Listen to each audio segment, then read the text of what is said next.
If you're into bourbon, you have definitely heard of Blantons, but have you ever heard of Blanton Special Reserve?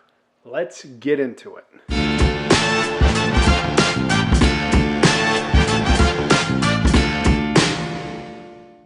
Hello everyone, welcome back to Brad's Bourbon Reviews. I'm Brad, and today I have a pretty cool bottle that I'm excited to get into. So first up, I want to apologize. No videos last week. Had a lot of crazy stuff going on in my personal life, including the Star Wars podcast that I do. We were able to host a panel at MegaCon. So that took a lot of my time last week getting prepared for that with me and the guys from Jedi Talk.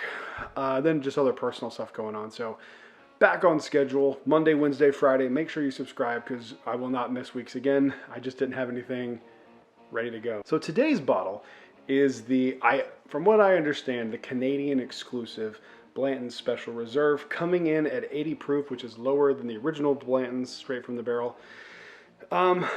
Where do I stand on Blantons? I think if you can get Blantons at retail for around 65 to 75 bucks, you're doing pretty good. Is it the greatest bourbon in the world? I personally don't think so. I know people love it. I am a big fan of Blanton's Gold and Blanton straight from the barrel.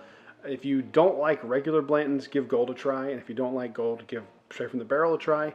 And if you don't like any of those, Blanton's just isn't for you. So I have not tried this yet. This is not opened. I have a few of these from a friend of mine who lives in Canada. And she was able to bring me a few of these, and I'm excited. So I have been waiting a few months for this. Let's go ahead and get into this bad boy right here. I love the design of how you take those off. I think it's so cool. Sometimes I keep the wax on. You can kind of like wiggle it, keep the wax on, but I want to just open this one proper. So this is a little lower than regular Blanton's proof. I think regular Blanton's is like 93.5. I honestly don't even remember. I know there's like a fraction in there for some reason. But the Green Label Special Reserve bourbon is just 80 proof, which is a lot lower than something I would typically go for. But full disclosure as well, I am not expecting a ton out of this. This is one of those bottles where it's like it's for the collection, you know, to have all of them. So I am not expecting too much out of this, but you never know, we could be surprised. So let's go ahead and give this a proper nosing. I'm actually surprised by this nose. With regular Blantons, I get like honey and like a little bit of... I had some the other night and I meant to write down the notes I was getting. I forget. I remember honey is like the one for me that I get across every single barrel of Blantons I've ever had, and I've had a few. But on this, I'm getting like a dustier kind of note. Still getting that. I'm getting like a graham crackery note. Interesting. First pour of the day, so I... don't know what to expect. Started with an 80 proofer. Why not? The nose is just kind of, there's some sweetness to it. There's some honey, a little bit of graham cracker, a little bit of like grain dustiness, but honestly past that, not a lot going on. It kind of is muted on the nose a little bit. All right, let's give this a mouthing and let's see how we feel.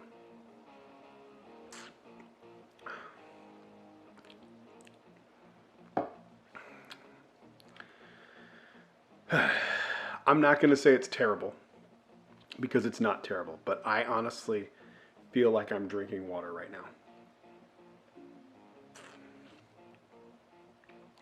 There's nothing to that. It's like oak water. Very boring. There's really not a lot to say. I knew going into this at 80 proof this was going to be pretty watered down, and even knowing that going in, it is still very watered down and very boring. Now, I would say this would be if this was easy to get and not expensive, I think it was like 40 bucks, even in Canada, like with the exchange rate. That's not a horrible price for like a mixer. But I don't know what this would elevate. I think this is so bland and boring and just really not good. I'll say it, it's not good. Everything that's good about Blantons is washed away at this proof, which makes me think that they bottle those specific barrels at that proof point for a very specific reason. It's not very, like regular Blantons is not very complicated anyway, but whatever is there is not on this, and it's not even close. This is one of the most boring bourbons I've ever tried in my life. That being said, I'm very happy I have it.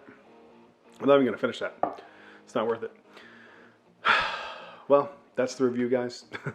Sorry that it was kind of boring, and sorry it took me a while to get this video out, but I'm back, ready to go. And for anyone who's interested, I got an in. And I think I'm pretty close to having all of them now, which I don't try to do, but if I get them all, I get them all. That's the review. Thank you guys for watching. Comment down below, have you ever had Blanton's Special Reserve?